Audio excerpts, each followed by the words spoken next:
Құрметті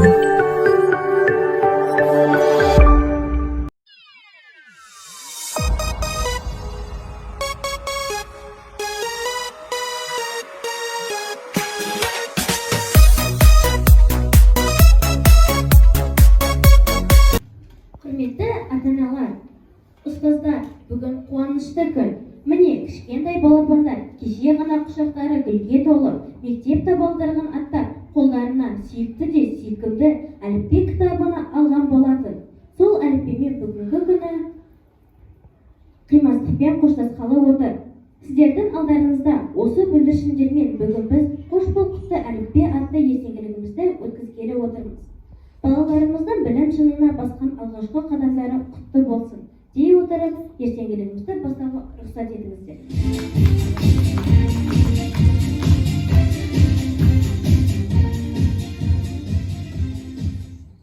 Әліппені бітірді балалар, әліппеден нәр алған даналар. Өзі оқып жазатын халге жетті, құтты болсын білімі балалардың.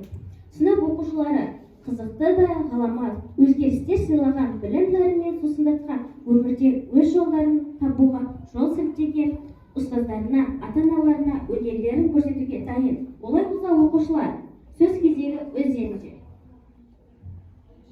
Балалар, мен сіздерге бір сұрақ қояйын. Іші толған әріпке білімдегі жарық не?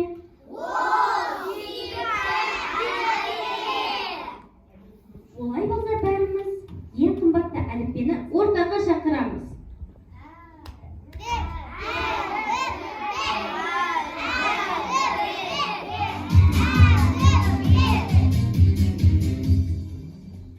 Армысыңдар жас достар, армысыңдар ата-ана, болашаққа жол бастар, әліппен келді ортаға. Жақсы білім көрімдік болсын бізге қалайық, не үйреніп, не білдік, қане ортаға салайық. Балалар, сендер әліппені оқыдыңдар, сонда не үйрендіңдер, не білдіңдер, қане ортаға салайық. Ата-аналарында естісін. Алихан.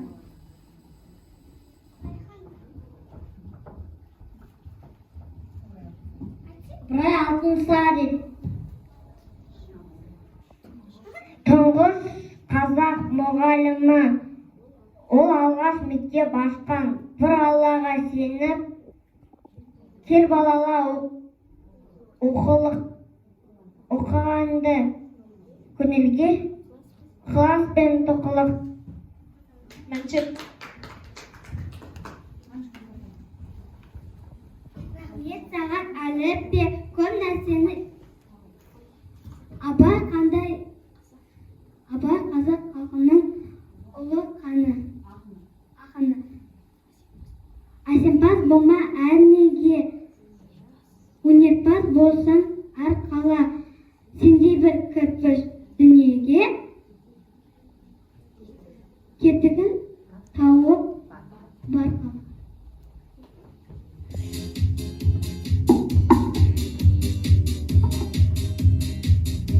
Тағы да өнерлерің болса, ортаға салыңдар.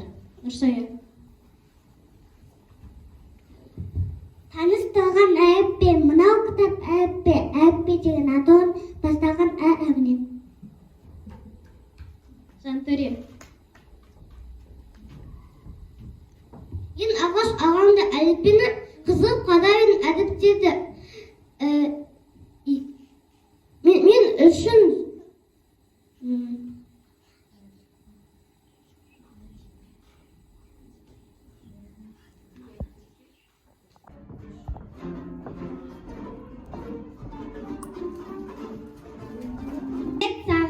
әліппе, көп нәрсені үйреттің, таныстырып әріппен тағылдатып сөйлеттің.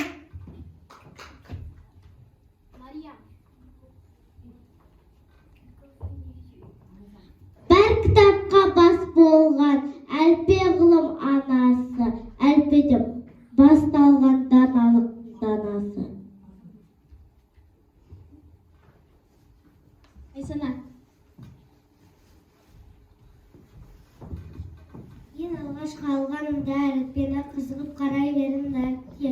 Мен үшін ол жұмбақ болып қалар ма екен? Ұстазым оның кілтін алып берді.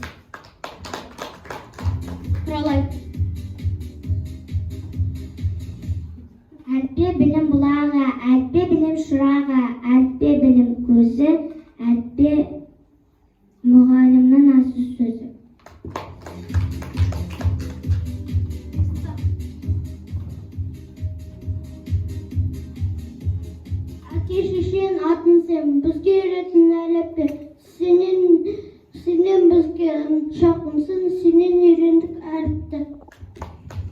Алихан. Келгенде ағаш мектепке бірмір сөздік әріпті, оқымыз қазір ектетті, үйреткен оны әліппе. Есали.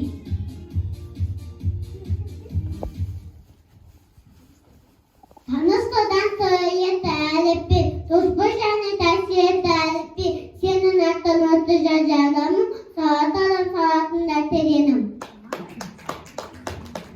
Хор әліппе.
Қанша әріп бар? Қазақ тілінде 42 әріп бар. 42 әріп қанша дыбысқа бөлінеді? 42 әріпте 2 буын бөлінеді. Дауысты, дауыссыз. Ендігі кезекте осы әріптерге берейік. Жантөре. Алфавитті үйрендік. Мұнда сыйық қалып бар. Біздің қазақ тілінде 42 әріп бар. Айпар. Мұғалім, мектеп, мекеме, молда, мешіт, меккеде, м әрпінен басталар, мемлекет, мекен сөзі де. Елжан. Шымылдық ашқаннан, шымылдайтын аспаннан, көп шырақ жұлдыздар ж әріптен басталған. Мейірлан. Әте сәнге жатады, таңғы ұйқымызды ашады, жеткесін және тырайғалап қашады. Нұрсая. Ең таныс тұрған әріппе, мынау кітап әріппе, әріппе деген әріп бастаған әріпнен. Алихан. Келген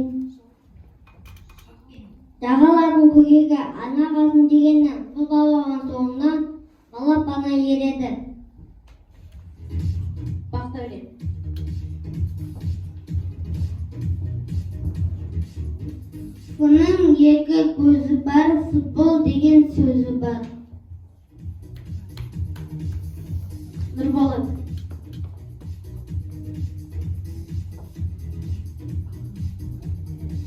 Ірімшікті жедің ғой, тәтті екен дедің ғой, ірімшіктің атауы әрінен басталған. Талғай. Көк ала көйлек киеді, күннің көзін сүйеді, қарып жеген балам шөлі әдем ғана. Ерсәли.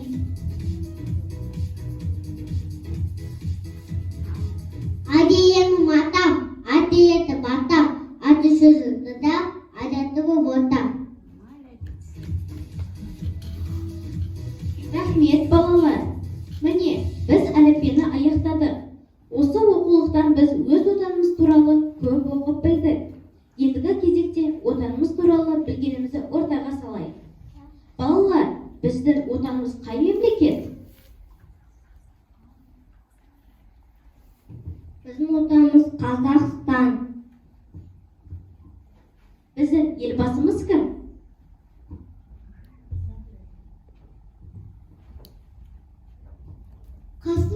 Қасым-Жомарт Кемелұлы Тоқаев. Рәміздерді білесіңдер ме?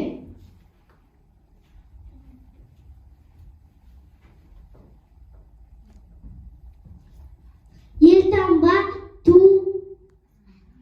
әнұран. Ендеше, отан туралы қандай әндер, өлеңдер үйрендік, соны ортаға салайық. Рамазан. Отан сенің атанан, отан досың бауырын, отан үлкен астанан, отан алдын ауыр. Мейірхан. Мирлан.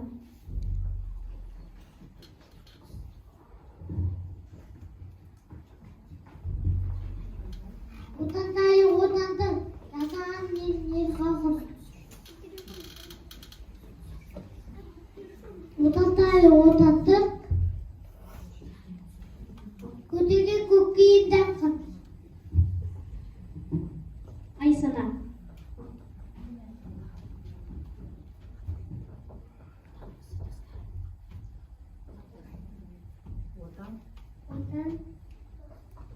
Отан осы достарым көңілге мұны түйе біл.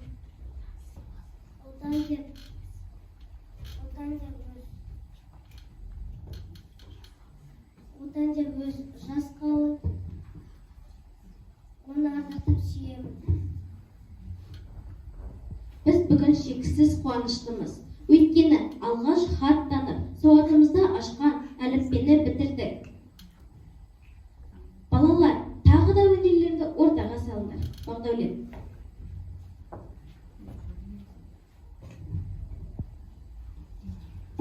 Келгенімде алдыңа қызыл алай туралы жақындардың өзіне сәкірдің деп қуанам. Нұрболат.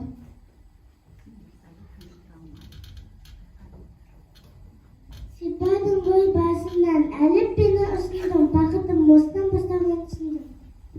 Бексұлтан.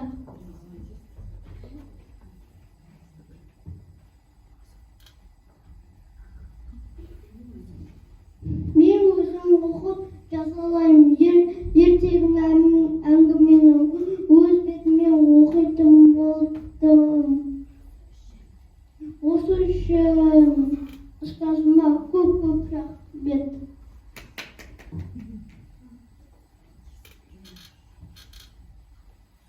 Енді әліппені ортаға шақырайық. Әр сөзімді жаттаған. Мен сендермен қоштасатын уақытым таяп қалды. Сендерге де рахмет балалар. Өздеріңдей білімді, тәртіпті, оқуға ынталы балалардың талабына қуанамын. Енді сендерді ана тілі кітабымен таныстырайын.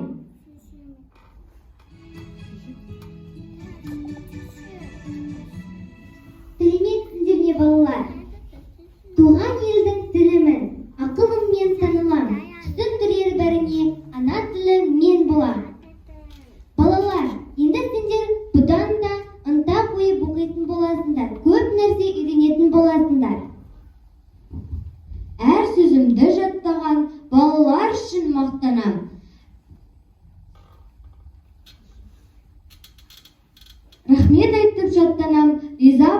аттанам. Ухумен үзікті олыңдар, аман есен болыңдар. Балалар, біз әліппеден әріп қана ғана қоймай, санауды да білеміз. Сендерге логикалық сұрақ жасырайын. Табақта алды алма, қолымда 2 алма. Қосқанда барлығы болады неше алма?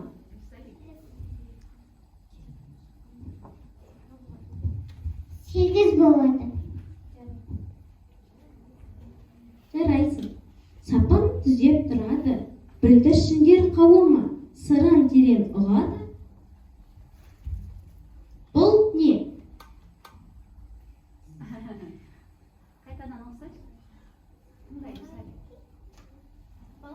Балалар, сендерге түсінікті болу үшін тағы да мұқият оқиын. Сапын түзеп тұрады. Бүлдіршіндер қауымы сырын терең ұғады. Бұл не?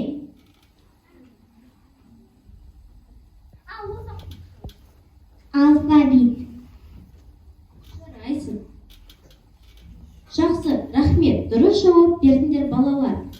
Балалар, бүгін біздің ортамызда ата-аналарымыз да қуанышымызға ортақтасып отыр. Құрметті ата-аналар, сіздермен бірге қызықты ойын өткізейік. Ортаға 4 ата-ана шыға қойсын.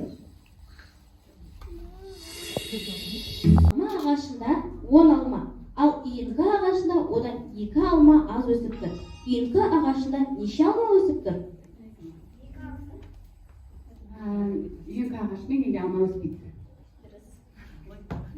Екінші сұрақ. Жанұяда 7 ер баланың бір-бірден қарындасы бар. Жанұяда қанша бала бар?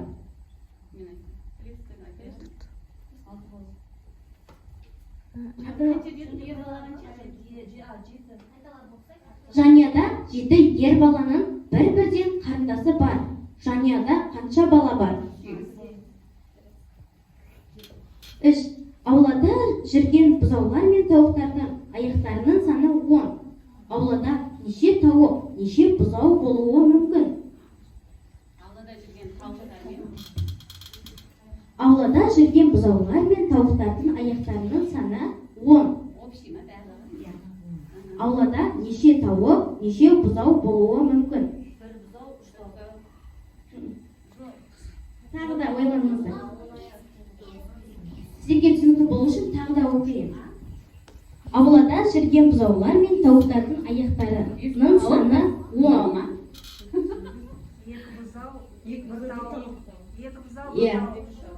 Соңғы сұрақ.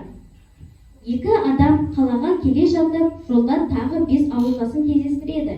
Қалаға ауылдан неше адам келе жатыр еді? 2 адам қалаға келе жатыр, жолда тағы 5 ауылдасын кездестіреді. Қалаға ауылдан неше адам келе жатыр еді? Рахмет сіздерге, құрметті ата-аналар. Енді оқушылардың өнерлерін тамашалайық.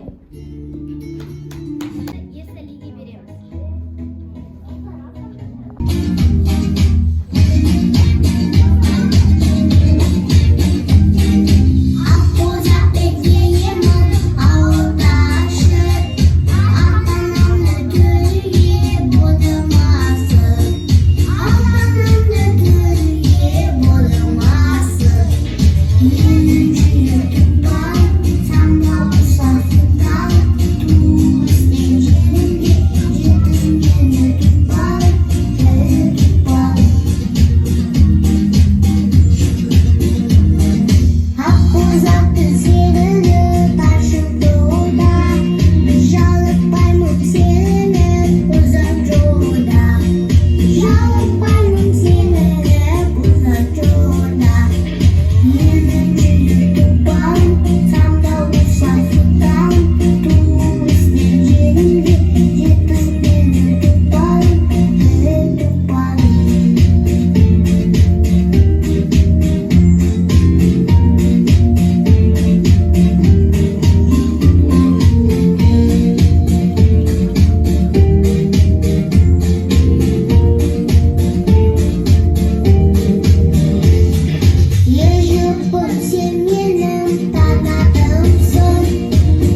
була.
Masalımızda.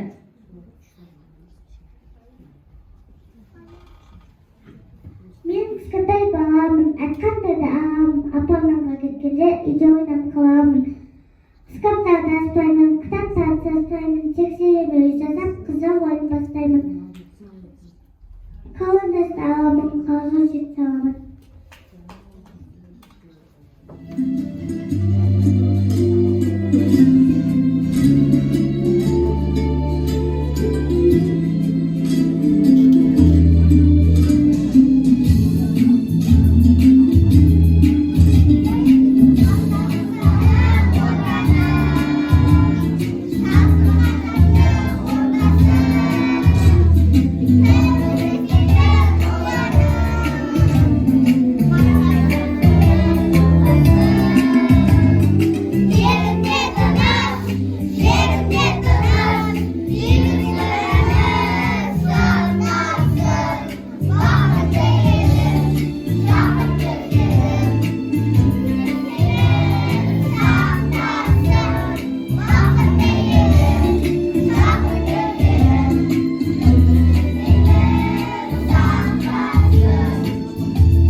құрметті ата-аналар. Себебі алғаш рет сіздер бірінші қыркүйек кезде білім күніне өздеріңіз балаларыңызды жетектеп мектеп табалдырығын аттатып, осы мектептің есігін айқара ашатын біздің ұстаздарымыз күтіп алған болатын.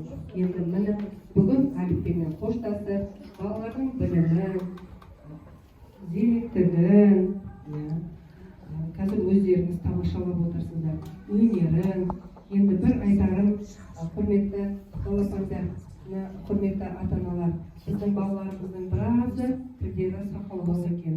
Сондықтан Мақпал, сізге шынымен міндет деп айтамын, себебі балаларды кішкене жаттықтыру керек, тілдерін жаттықтырып, ол үшін көбірек оқытып сөйлету керек.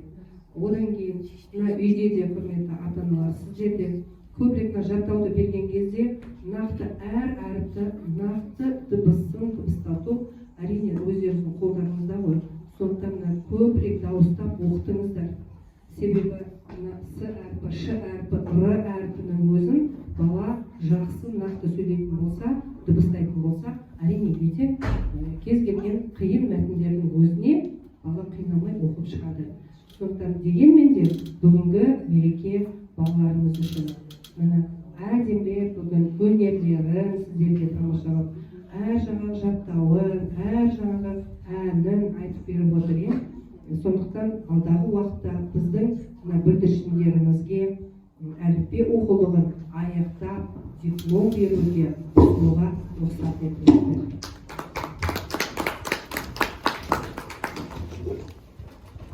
Дипломның мәтіні келесі. Әліппе оқулығын аяқтаған үшін құрметті Азат Мәншүк, сені бар ғылымның беташары әліппені табысты аяқтауымен шын жүректен құттықтаймыз. Енді біз жаза білеміз, әріпті қосып әріпке риза болып саған жүреміз. Сүйікті біздің әліппе, қош бол аяулы әліппе деген дипломды сіздерге беруге рұқсат етіңіздер.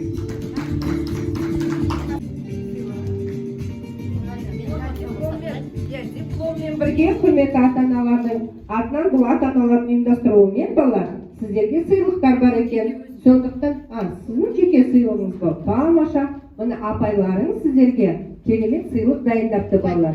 Сондықтан осы сыйлықты ала отырып, және де біз болашақта қандай жақсы, білімді, саналы, парасатты бала боламыз деп не істейміз? Уәде береміз. Тамаша балалар. Ондай болса, мына дипломмен бірге сіздерге сыйлықты беруге рұқсат етіңдер. Дәл осындай мәтінде Марат Жантөре марапатталады.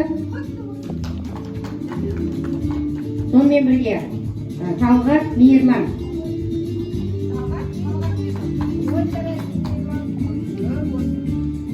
Бауыржан Әлихан,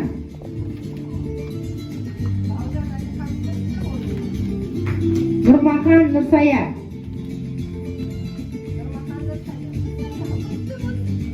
дәл осындай мәтінде Нұрмахан Нұрболат. Сонымен бірге Барнаев Бексұлтан Азатұлы, Азат та жігіт болды, ұлы. Абдрахман Айбар,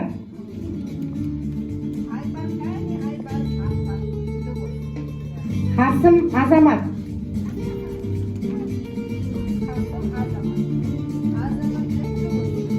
Мырзахмет Құралай,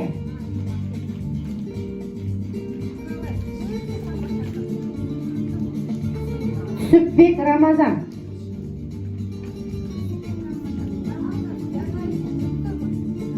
Кенесова Мариям,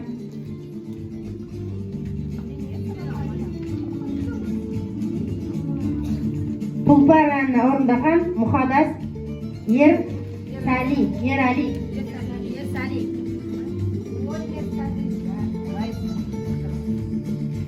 Сабырбай Елжан,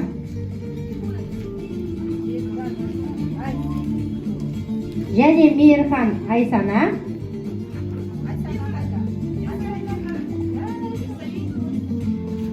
Арқабай Бағдаулет.